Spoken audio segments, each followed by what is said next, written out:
people with real jobs. Hello? Self-employed people. Which do you want to be? This is Certifiably Unemployable. It's time to fire the boss and become self-employed. Maybe you need a push to get that business or side gig going that you've been dreaming about for years. And if you're an entrepreneur, you can listen to stories and get experience from people who've done it. Get ready to change your life. Broadcasting from the compound, this is Certifiably Unemployable, and this is Sean Dean.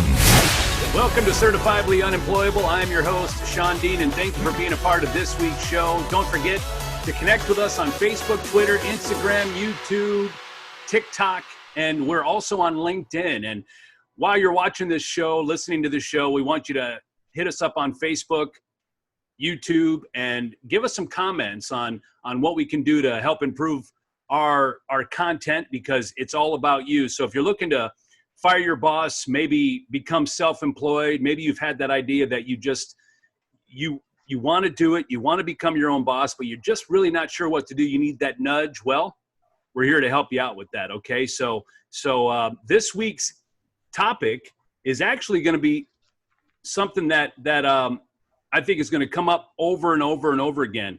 Last week we talked about relationships. This week we're talking about balance, amongst other things inside of the business world. And a great friend of mine is a guest this week. He's over in the West Coast. His name is Richard Ireland. He's got a background actually working in the genetic research industry as well as microbiology for 13 years after graduating college with degrees in biology as well as chemistry. He says perhaps it was chemistry that had him always experimenting with the side business. And that's actually how Richard and I first met. I know that we had connected prior to, but we really connected, became really good friends. It was the type of thing where we talked every single day because we were building business together, and it goes back to 2010. So once again, whether you're listening to this on iTunes, Spotify, Google, Anchor, or if you're just watching this on YouTube or you're on Facebook, leave your comments during the show so we can go ahead and build on that, because I know, Richard, this is not going to be your first time on Certifiably Unemployable. So welcome to our show. Not my last time. Will be my first, not my last. That's right. Right? You're right. That's so, right. So yeah, and like I was saying when we talked before we started, is that one of my passions is speaking in front of people, speaking in front of a room, whether it's 100 people or the largest group I ever spoke to was 14,000, and it was usually in painting a picture of the business I was working in, building a team. And that's how we met. We were team building together. Right. But, that was my passion. And that's what I spoke about is team building. And what I'm doing now is kind of not anything like that. And I haven't spoken in front of an audience for a while. And Sean, he asked me, to come on and be a guest. And I was afraid I wouldn't have enough to talk about. But the more I thought about it, it all goes back to identifying an opportunity and then becoming passionate about it and building upon that opportunity, whether you're building a team or building something for yourself. That's kind of, that's kind of where I am now. Well, one of the things I wanted to ask you was, coming from a genetic research and microbiology background, I mean, you would think the last thing that you would be doing is speaking on stage, out there in front of people, in essence, being a motivational speaker. I mean, what connected those dots and what happened there? I have no idea, Sean, because and I found out there are a lot of people like this. I'm kind of an introvert, extrovert. Right. That, if I'm at a party with people I don't know, I have a hard time breaking the ice and getting into conversations. You bring me up to somebody, introduce me, and there's a topic we connect on, we can go all night. But I'm not the one to start that. Right. And what's funny is, so I'm very shy, and my sons are too. I mean, they're painfully shy, but somehow or another, they started YouTube, and they're in front of literally millions of people. I mean, at one point they were averaging 2 million viewers a night, and they were doing public pranks. And when the camera's off, just like me, they're painfully shy. So, and their math and science background, that Ricky wanted to be an anesthesiologist, Nick was going to be an engineer. So maybe there's something that flips a switch in people like that, or maybe it's just in our family. The geneticist, maybe I can figure that out one day. But, yeah. Well, I think a lot of it boils down to passion, wanting to have fun, wanting to find something that you want to enjoy every single day of our lives. And I think that's what it boils down to. And I know that when you and I met at a networking event, we started building a team. You and I grew a huge passion for what we were doing, for the companies that we were a part of, for the companies that we represented, more importantly, the people that we were meeting and the people that were becoming not only a part of our team, but a part of our inner circle, our closest friendship. And so when you build a passion like that, I think once it happens, it's almost like a drug. You just want more of it, right? Because you hit it. It was about helping people. Right. Because one of the first programs I was involved in, we were very successful, but I look back and I didn't feel like I was helping people. Right. And I think that was the biggest passion in building a team, is helping people realize their potential. And that's something you and I have talked about in the past. Right. Right. And I know, when you start building a team, not just, here within the States, but internationally, you really can start connecting to people that otherwise you wouldn't have connected with. Right. Yeah. And it's identifying like-minded people. Right. And there are plenty of people out there that want something more than just a 9-to-5 job. And that's what I found, is that I wanted to build something for myself, not necessarily by myself, but for myself. And that kind of segues into it, Sean, is that, and I didn't want to get there that fast, but I think, and if you ask, maybe this is a question, and anybody who's watching on YouTube or anywhere that has an opportunity to comment, if you've worked for yourself, answer this question for us. But I find most people that work for themselves work harder for themselves. Yeah. They'll work 60, 70, 80 hours a week for themselves. Oftentimes delaying gratification in the belief that at the end, the payoff's going to be much better than that 9-to-5. Mm-hmm. And that takes dedication, it takes focus, and it takes time. And if you're not careful, your life can become out of balance. Right. Yep. And before we get there is, and I read this somewhere, and if you're watching on YouTube, comment down below and put a link to the quote. But I believe it that the true successful entrepreneurs, the top 1%, have failed 7 times. We've heard the story, and maybe you haven't, but you heard the story of Colonel Sanders, who's failed repeatedly. Fred Smith with FedEx, who failed repeatedly. The thing about failing, I don't think you can be successful unless you fail. But you need to fail forward and get up and try again and use that lesson. Too many people quit after failing once or twice.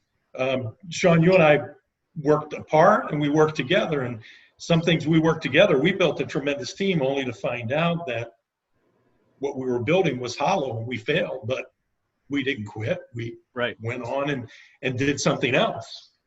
Right. But, out of everything that we've done, even if the business itself might not have succeeded the way we wanted it to succeed, think about what we were able to pull from that, not just in relationships, but not just building as a person. And And that's where you say you have to be able to fail forward. You have to be able to dust yourself off and say, all right, what did I learn from that? And let me take it to something else, because it doesn't mean that being an entrepreneur is bad. And it doesn't mean that you failed yourself. It's just, maybe it was the wrong timing in the opportunity. I mean, there's a number of things. See, and I used to use that from my background in science, right? We would do an experiment and we would maybe expect a certain result, but the result is the result. It wasn't a failure. We did an experiment, there was a result, and we evaluate the result. Right. I was talking to my son the other day, you know, you can't determine the result of the outcome. You can I lost for words here, but you can control your input, you can control your attitude, you control your effort, and as long as you put forth full effort, the results will be the results. Right. Right. The results are going to be the results, and then you learn from those results. What did you do right? What did you do wrong? And what could you do better? Right. And if you pack that into your, you know, backpack of knowledge and move forward, you will be successful. Yep. And along the way, you meet some incredible people. We both met some incredible people through our adventures. That takes me to something I want to hit into is one of the key things when it comes to doing your own thing, being an entrepreneur, is network. You cannot be a jack of all trades. There are people out there that can do certain aspects of your business better than you. And don't be afraid to go out there and ask for help. Put yourself out there and talk to people and find out who can do what you're trying to do, who can do certain aspects of that better than you, and learn from them or involve them as part of your team. I learned very early on, back when I was a researcher, of the 6 degrees of separation. Yeah. The vice president of industrial genetics asked me, I had taken German, 2 years of German in college, right? I don't know German, but I took 2 years of German. And he knew that. And he wanted to be introduced to a high-level scientist in Germany. And he said, I understand you took German in college. I want you to introduce me. I'm like, so what's the connection there? And he introduced me to the 6 degrees of separation. And so I called my professor in college and I started networking. And before I knew it, after about 3 weeks' time, I was able to do a personal introduction on the phone to the vice president, Dr. Bill Hall, and the German researcher, and introduce the two of them. Thanks to the internet, 6 degrees to separation is now 4, or maybe 3. You know somebody who knows somebody who knows somebody. I just found out, not politically left or right, but I just found out I'm 2 degrees of separation away from Donald Trump. My current business partner knows Portnoy, Barstool Sports. Okay. Right? They're good friends. They talk all the time. Dave Portnoy just interviewed Donald Trump. 2 degrees of separation. Yep. So network, talk to people, let people know what you're doing, right? Let people know what you're doing, what you're trying to accomplish. And that's what we're doing right now. We're building a couple things. We're building an advertising agency. We're building a merchandise business. And we're growing that from doing it in our living room to we just got a warehouse. We now ship to 120 countries, but that wouldn't be possible unless we were willing to grow and share some of that responsibility. If you try to, and that's a hard thing as an entrepreneur, maybe as a researcher, is delegation. To delegate certain aspects of your business to other people and let go. Because if you try to do everything yourself, you're going to limit your growth. I found that very challenging when for years when we were in the event business. When I first started the business as a DJ company, it was just me DJing parties, DJing weddings, and I was pretty much doing everything myself. Well, then I started to grow. I got other DJs, and that was hard because now I'm like, all right, so now I'm going to put somebody out there with my name on it. And that was a challenge. And then we get into doing party rentals and other stuff. And it just boiled down to the fact where I was like, I have to delegate and I have to find the right people. And that's where you really learn a lot about yourself, because then you really have to start figuring out, okay, what are my strengths? And more importantly, what are my weaknesses, so I can bring somebody else in to, to fill those gaps, right? And then you get better and better at identifying those key people, right? Right. That you can trust and that you can depend on. And as long as you're treating people fairly, they will be attracted to you. We go back to our networking days. That's how we attracted people, right? Because we would not only say the right thing, but you need to do the right thing. Right. That integrity is everything. And I think that can be that could be a topic on itself, because when you start identifying people, you got to understand their personality, and we discussed that a little bit last week in our podcast about relationships, understanding, knowing how to communicate with another individual, whether it be your spouse, whether it be an employee, because not everybody communicates the same. They've got that book out there, The 5 Languages of Love. And that was one thing that I had to learn with my wife, is that just because I like certain things doesn't mean she communicates love the same way. And that's the same way with business, because especially us men, we make that mistake all the time. We're like, well, that's what I like. How come she doesn't like that? Well, it's because we're different, And so, but when it comes to building a network of people, and when it comes to building employees, that's another topic actually I think we can do later on down the road, Richard, because, I'd love to talk about that. Identifying the differences in people is not easy. And you and I have both been through challenges. And really what I wanted to focus this topic on was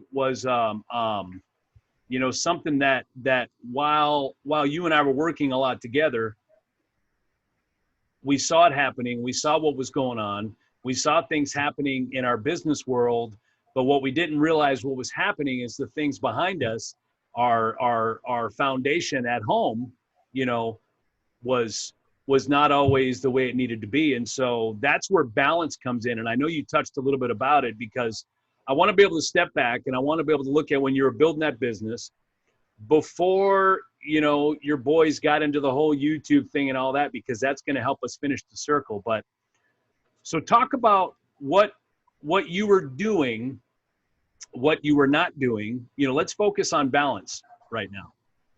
Well, if you're going to be an entrepreneur, you have to be determined, you have to be focused, and you put blinders on. Right. 100%. And I could see the light at the end of the tunnel, and I would push everything away, everything aside, and focus on that. And if that meant a 12-hour day, it meant a 12-hour day. If it meant driving to Jacksonville on my anniversary to do a presentation for 4 people, then that's the sacrifice I was willing to make. But the communication with my wife wasn't there. And she saw the light, but what she saw was a train coming straight at us, about to destroy our family.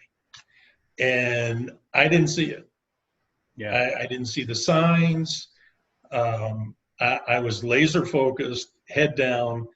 And once I got to the end, everything was going to be all right. Well, guess what? Before I got to the end, I wound up divorced. Right. Hit me like a ton of bricks. Didn't see it coming.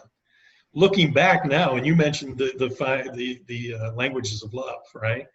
I wish I had read that book prior. I read it since. And my divorce took me to a very dark place. I was, very very close with my sons. I coached baseball and basketball in Safety Harbor for 12 years, 2 teams, 2 basketball teams and 2 baseball teams a year for 12 years. That's a lot of coaching. And it devastated me.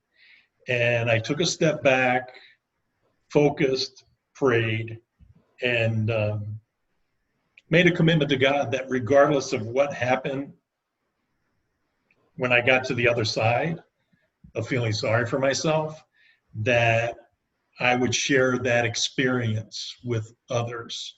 And I've never really done it publicly, certainly not like this. And when you called, I said, maybe this is my opportunity to do that, that God spoke to you to ask me to do that. But I was prepared to share with people that, a cautionary tale, and don't wind up like me. Or if, God willing, I was able to get my relationship back, I would share how that happened.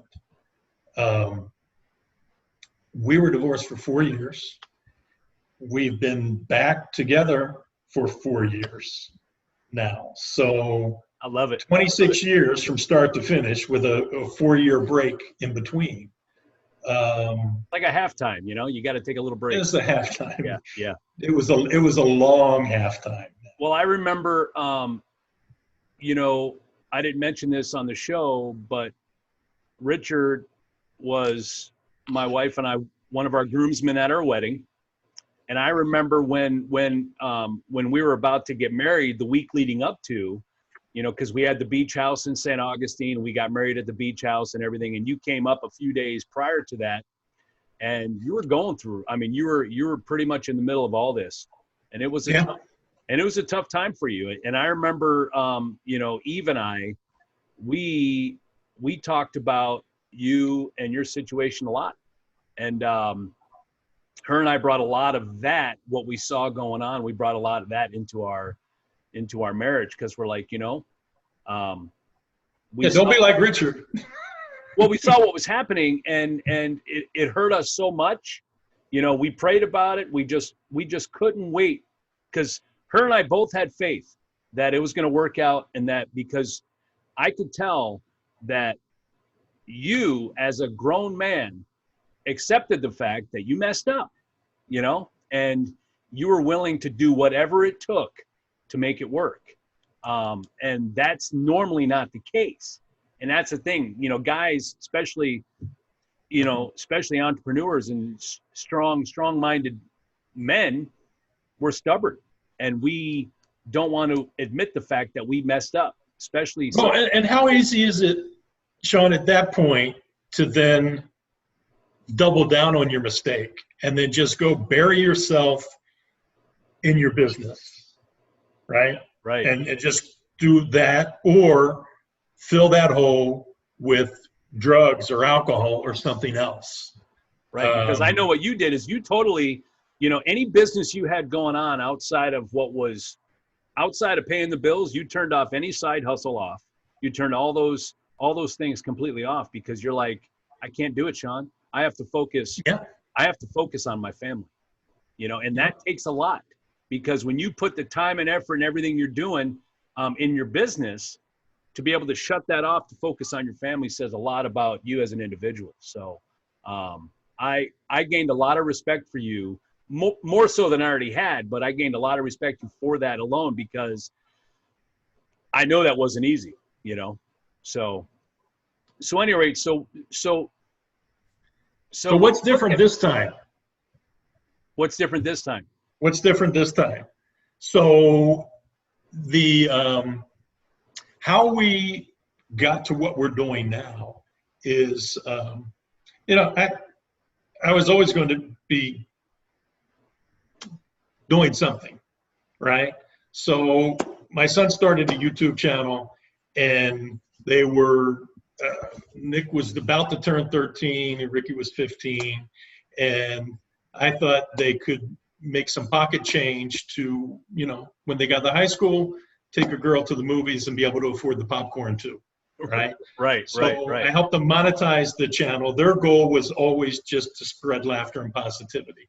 But they had watched this guy and they said, we'd like to, when we grow big enough, is sell T-shirts and turn that into a family business. Well, one of my side hustles years earlier when eBay was early on is we were selling T-shirts on eBay, Japanese animation T-shirts. And we were making them in the garage. We were getting Hanes beefy tees and color transfers and pressing them on.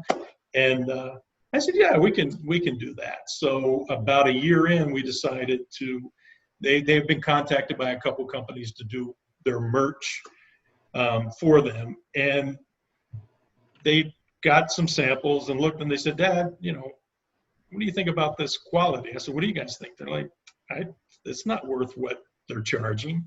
Right. Can we do it? And I'm like, yeah, we can do it. So we were going to do it the old way, right? And so we got a Shopify store and we hooked up with GoDaddy, and we had challenges and issues, and we launched the store at 10 o'clock at night, and by midnight we sold $900 worth of T-shirts. And I realized it was going to be a little bit bigger, than what I thought. So how long, so what was going on when the boys started the YouTube channel? What was happening with you and your wife? So we were back together, right? Okay. And I was working in sales and marketing, and she was working with a real estate management company. Right. So we were both working full time. I wasn't doing anything entrepreneurial. Quite frankly, I was coming home dog tired at the end of the day, and I knew there would be something. So when the boys said, "Let's do this," the spark, I got excited about it. You're like, "This is it. This is what we're gonna do." And well, we did it for about a year, and it got to the point that Swan, my wife, she and I would come home from work, feed the boys, eat dinner. If there was a game, I'd coach. We'd come back, and from 8, 9 o'clock at night until midnight, 1 in the morning, we would print orders, pack T-shirts, sweatshirts, and send them out. That's crazy. And I wish I could pull up some pictures that every square inch of our 2,000 square foot house was packed with boxes and labels and printing paper and everything like that. We outgrew it. I remember seeing pictures of just boxes stacked in your living room and everywhere, Yeah. I mean, so it got to be too much. And I'm like, if we're going to do this, then we got to take it to the next level. So I left my job in October, and I think Swan stuck it out till the end of the year. And then what we saw from what was happening in YouTube, and that's something I wanted to touch on earlier, right? So as an entrepreneur, we would look for opportunity. And YouTube is still early on, but it was very early on then, 4.5 years ago, almost 5 years ago. When we look at opportunity, and then within that opportunity, what are some people doing, and what are they doing right? What are they doing wrong, and what could be done better? And the customer service wasn't there. They weren't servicing. I'm talking about from the merchandise side. So we decided to do ourselves, and then we grew that into servicing other influencers, other YouTubers, and doing merch for them. And then what else we found is that the boys signed with 2 studios, and they were supposed to bring them advertising opportunities. And it wasn't there. They were too far and few in between, and they were charging in ridiculous commission, if you will. So I was introduced to a young man, and he had been helping a friend of his get advertising opportunities. And long story short is we said, we should build this into something and help other influencers get these same opportunities. And right now there's 6 partners in that business, and we've grown it to 60 influencers with 500 million views a month on YouTube. And now we provide advertising, merchandise. We've partnered with his father's law firm to provide legal contract advice, to incorporate your own business. And it's just continuing to find other opportunities within that where there's room for growth and there's an opportunity to improve upon what somebody else is doing, and mainly by surrounding yourself with like-minded people that want to treat people fairly. That's really all we do, is treat people fairly. Yeah. So what part of this whole thing, what are you doing different so that way everything is good with you, Swan? I mean, do you think there's a different drive? Because in essence, when you both started working on this new business, you know, you're kind of doing it for the boys. I mean, did that have anything to do with maybe it being a different type of outlook? You know, you're doing it for different reasons. I'm glad you asked that, because I had made a note and I'd go right past it, right? So that's true. We were doing it for them. So that made the sacrifice of time and all that much easier. Mm-hmm. The other thing is that she's all in. We're building this together. Right.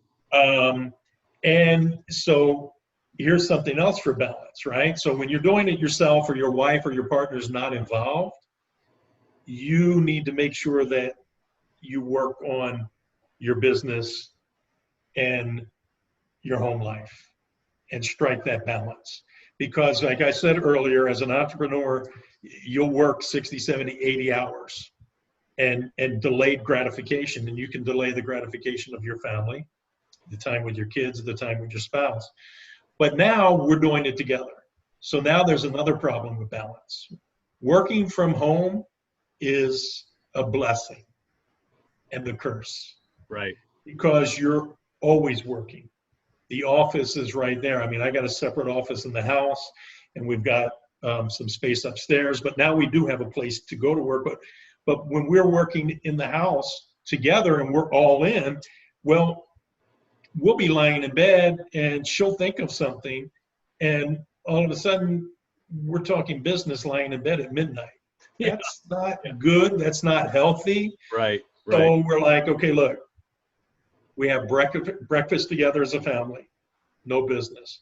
We have dinner together when everybody's in town, together as a family, no business. And once you go cross the threshold into the bedroom, there's no business. Yeah. Now she'll stand outside the bedroom and call me out, so I have to go outside the bedroom. But if she's in there, we won't follow the rules, right? But if you don't have those rules, right, like having goals, if you don't have the rules, then you'll drift, and your whole day, our whole day was work. I'd wake up 6:30 in the morning and start working, and we'd work until midnight. It's not healthy. Yeah, you know, just like anything else, you got to set those goals. Say, all right, you know, babe, when we get to this point, then this is what we're gonna make a shift or whatever. But when your spouse is 100% supportive of everything you're doing, it does make a difference. It helps. One of the things that I do, because, you know, Eve, she has a separate job. You know, her and I worked together when we did the event business, and then after we, you know, got rid of that company, we got out of that business. You know, I wanted something very low stress for her, because, you know, she handles stress different than I handle it. And so I wanted something that was very low key, and she found something she loves and she enjoys it. When she leaves, she's home. She don't have to worry about it no more. But what I try to do, me personally, is I try to get her involved in the stuff that I'm doing, as far as I tell her about, hey, I met this person today, or, you know, when we record something for the podcast, I ever listen to it. I mean, I do those things because I want her to be excited about my business, you know? But I try not to dig her into something that she's just not interested in, because when she's got that look like I'm not interested, then I change the subject and I go on to something else, because that's just, you know, something I've learned, you know. So now everything seems like you've got a schedule worked out. You've got more of a balanced schedule worked out. So and structure helps. Yeah. So I meet with some old friends down in Safety Harbor on Thursday nights, and we call it the board meeting, and we have bourbon and cigars, and we talk politics and business and everything under the sun, and we solved the world's problems, and then we get home and realize we didn't do anything, but we did have a good time. Yeah. And so Swan and I, we set aside Wednesday afternoon, and Wednesday afternoon we go out to lunch. And no matter what, we just set aside that time. And then, you just have to do those things. Like between now and the end of the year is going to be all out for a number of reasons. It's the way this business is for us on the merchandise side, is the way it is for us on the advertising side, and it is the way it is for the boys on the content side.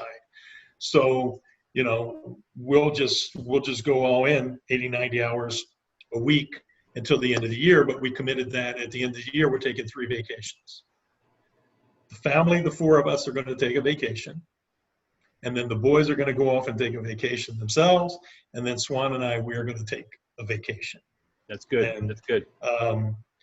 Otherwise, you put that off, and there's always something to do. You're never going to be finished. So you need to, and then you need to celebrate milestones, which is something we never did before. We would just put it off. You can't put things off, man. Well, I know that's one of the things that we have forced ourselves to do is we've, my business partner and I, our wives, they're best friends. So we love to travel together, love to do different things together. And we've made it a point to where we take, up until this whole COVID-19 thing, we were taking, we would try to do 2, maybe 3 trips a year, going out on at least one cruise and stuff like that. And just, I saw your posts. Yeah, just step away because you have to do that. But if you don't force yourself to do that, you will get wrapped up in your business just like you do at work. And you're like, you hear people all the time say, I can't remember the last time I took a vacation. And that's an issue. You have to force it into your schedule. And because as an entrepreneur, because you had hit something that had triggered something in my brain, is that when a lot of businesses are feast or famine, and when you've got a lot of things happening, you can't just turn it off and say, no, we're not going to do that. Well, no, you have to, you're going to have moments where you have to just bear down, do 80, 90 hour work week, because there's going to be those times that it's not like that. So you can back off a little bit. So you've got to be willing to be flexible, but at the same time, you've got to maintain that structure and that balance, like you're saying. I love that balance. I can't stress that enough. That balance. It's good for your mental well-being. It's good for your physical health. Work hard, play hard, and commit to make time to do both of those things. So, what would you suggest to somebody that's listening or watching, and they've never been in business before? They're wanting to start their own business. They're married. They have a family. What kind of advice can you give them as they're getting started to keep everything as balanced as they possibly can? What would any particular advice? You know what? Talk to your spouse, and if your children are old enough, talk to them. Talk to as a family that you want to find out why. Why do you want to start your own business? Right. Different people are motivated by different things. Yeah. Not everybody's money motivated. Money's not everything. And if you make it, you really don't want to make money your primary focus. If you have another focus, like Sean, you and I, we wanted to help people. My sons, they want to spread laughter and positivity. If you do that, the money will take care of itself. You'll find the right thing. Yeah. But if you want to do something, make sure that your spouse is on board. Like I said, if the kids are old enough, talk to them. And they don't have to be that old. 8, 9, 10. Let them know that you want to do something to improve the family, to better the family.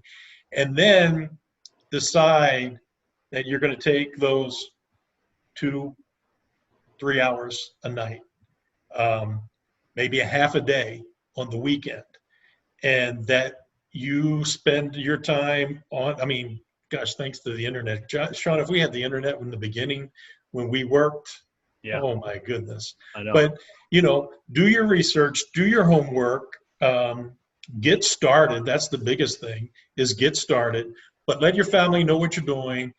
Get permission, if you will, to take those 1, 2, 3 hours a night and do that.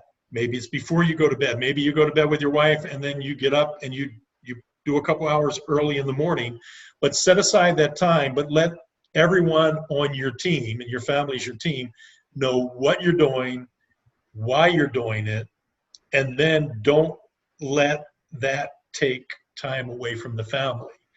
Don't sacrifice that, and then build it to the point where it replaces your income, and then make that switch.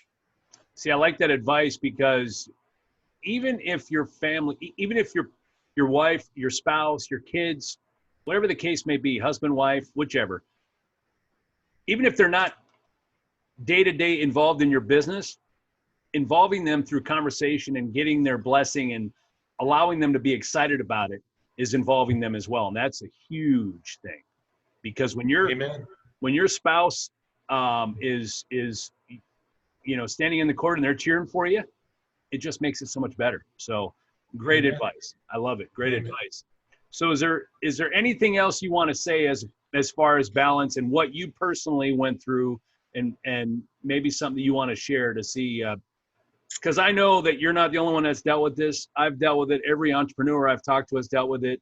And you're going to have entrepreneurs that have never dealt with it. They don't even realize they're going to. Anything else you want to share about the balance? Yeah, I mean, know that if you're not paying attention, it can happen. And from a relationship point of view, I'm a Catholic. I have a relationship with God. My relationship got stronger through my divorce. And it's important, I think, to have that relationship. One thing that we did the entire 4 years we were divorced is that we would go to church together. Me, my wife, and the boys. Most of the time, we never said a word. They'd be there, I'd sit down, I'd be there, they'd come sit down. My wife and I would not say a single word, but we were there together for that time, right? And then I've seen way too many people go through what I went through. And as a man, well, you want to fill that hole. I said you can fill it by burying yourself in your work. You can turn to drugs. You can have to turn to alcohol. A lot of men will find someone else. Right. Another woman, multiple women, or another woman too soon. And I think a lot of women, I don't want to generalize, but a lot of women need time. And if you fall into a relationship before that your ex has time, then it's too late. You've moved on. Get comfortable with yourself. Find out, what you need to do to be a better you, and move forward. Just, focus on, if it's just you, focus on you. And if it's not just you, then focus on your family. And everything else will fall in place. Absolutely. No, great advice. I love it. And I like the fact, and this is something I didn't even know, the fact that the four of you went to church together during that whole process. That says a lot about you, and it says a lot about Swan and of course the boys. They naturally they were wanting to see mom and dad back together. So it's unbelievable. So before we wrap it up, I want you to tell us a little bit more about how we can connect with your business, with your boys, and what's going on. Just maybe a couple of quick minutes so we can go ahead and tie that in, because it's been fun to watch, just kind of in the back seat. It's insane, Sean. You and I and a lot of people watching, we would get home from school, do our homework, and we would watch the Brady Bunch, right? Or, Right. if you're older, I Love Lucy, Andy Griffin, whatever it was. TV's dead. Kids don't do that. And I didn't get it at first, but now kids on the way home on the school bus, or they get home and they watch YouTube, and it's in their pocket, it's on their phone. And so the boys wanted to do that, and then they didn't model it after this, but if you've ever seen Impractical Jokers, that's kind of what they do. They do practical jokes and pranks, and they made $62 their first year, 12 months, $62, but it was never about the money. And then they were consistent, which is important in no matter what business you do, is you need to be consistent. So they were consistent, putting out content every week, for over a year. And then they had a video that went viral. And the good thing about it is that their content was good. And when it went viral, people were able to go back and watch previous episodes, and they continued to put episodes out. And then, we had this running joke, is because I mentioned Anderson Cooper or Sean Hannity, right? And pretty much everybody knows who they are, whether you watch CNN or Fox News, you know who they are. Right. But on the internet, if you don't know, you don't know. Right. There are people bigger than both of them that if you don't know, you don't know. Right. So literally, we were at Lowe's. This is how big they've become. They can't go anywhere without being recognized. I mean, in the airport or what have you, kids show up from New Jersey, from Chicago, and hang outside the house. But I've been in a half a dozen videos in 5 years. My wife, maybe as many. We went to Lowe's the other day with our mask on, and were recognized. That's crazy. And if you've never heard of Ireland Boys and Ireland Boys Productions, you've never heard of them. But that's what the internet is. There are these niches out there, and it goes for business too. YouTube is a great way to find a business or to learn how to do something. I've got a drainage issue on my house. I've been watching this guy, Apple Drains, and he makes videos about installing drainage around houses. How boring is that? I watched about 20 of his videos, and that's why I was in Lowe's. I was tackling that project. So, you're not the only one watching, apparently. No, look, he gets 200,000 views on a video. That's crazy. But find ideas there. If you're looking for something to do, find some ideas there. Find something you enjoy or you're passionate about, and then find ways to improve upon it. Cool. Now, when was their first year with Ireland Boys?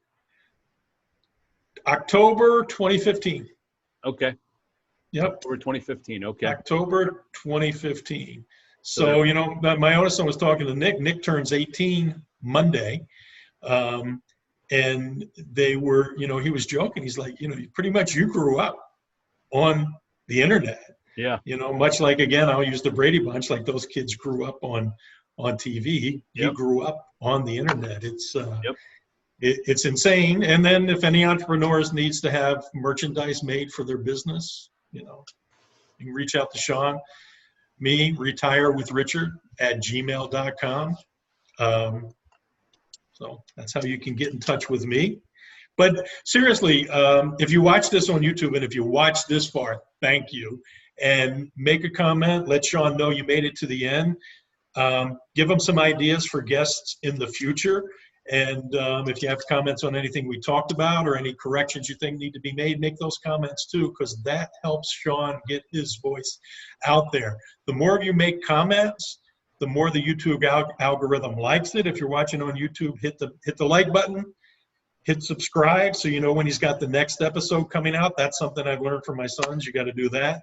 Yep. So, help Sean grow this, because there's a lot of us entrepreneurs out there, and we need to network and learn from each other. And Sean's going to have some great guests in the future. I just know that. Well, I appreciate that, Richard, because I'll tell you, my intention with Certifiably Unemployable is to give people guidance where they don't know where to seek guidance. Because I remember when you and I were building teams, it was up to you and I to create these systems for our teams to follow, because there was nothing there. And being able to put all of this into a podcast or on YouTube, so that way people can go back and watch and listen and dig into this detail down the road is huge. And if I could just help a handful of people get a business started, to me, that's 100% the only reason why I started this, because I'm passionate about it. I love being self-employed. And especially with what's going on in today's day, we can't rely on anybody else but ourselves. So we need to be self-sufficient as much as possible. Well said. Yep. So, Richard, I appreciate it. I look forward to having you on the Certifiably Unemployable again. Thank you so much. I'm looking forward to it, Sean. Thanks so much. Appreciate you, man. All right. So we appreciate you listening. And don't forget, like Richard said, make a comment, like, love, share, subscribe. Do all you can to give us some feedback, because we want to make sure that Certifiably Unemployable is everything you want it to be. Until next time. You've been listening to Certifiably Unemployable.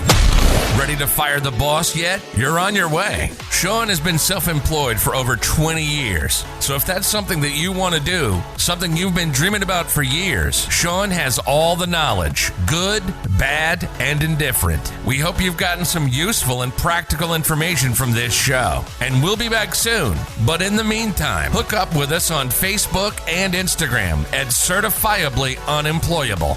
Find us on YouTube and at www.certifiablyunemployable.com. Till next time, this is Certifiably Unemployable, signing off.